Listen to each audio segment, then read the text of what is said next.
3 март е важна дата в паметта на всеки българин. За деня и историческото време, довело до него, е писано предостатъчно. 3 март – сърцата на българите. Думите могат да се допълнят с вълнуващи кадри от историческото минало, да се вплетат в интересен филмов сюжет или да се поднесат сценично през ефира на училищната телевизия. Както белият цвят вещае красота и щастие, така и свободата на Отечеството е свята и изпълнена с гордост. Как червеният цвят предвещава страдание, но и порив за живот, така и напоената българска земя с кръвта на загиналите български юнаци пази в наранената си гръд подвига на саможертвената им смърт в името на свободата. Чуеш ли плясъка на къмшиците? Северният вятър 3 дни удря вихрогонните коне. Разбрали сега защо е тъй равно от сам Дунал. Тук са препускали конете на нашите ханове. Рушили са преградите под нозете си, докато всичко се е сринало под копитата им и земята станала равна като водата.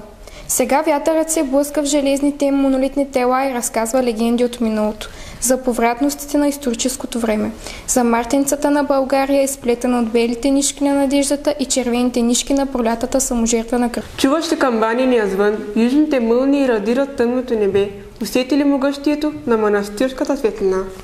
Там отвън горите отонски високи, мъждукало малко пламъче в една килия. То огрява отправената ръка на монаха Паисий, побрала в книжица новото житие на България. Светлината на ръкописа разсела робския мрак и възплеменила искрата на борбата за свобода. Сега мълниите чертаят знаците на паметта за българския род и език.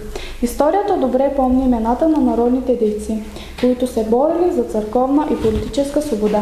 Народните учители станали първите ярки изразители на народните болки. Сега вятърът дълбае в твърдините на просвещението, заветните думи на всемирното познание. Чуваш ли громкото ура? 3 дни как прохода бранят нашите дружини.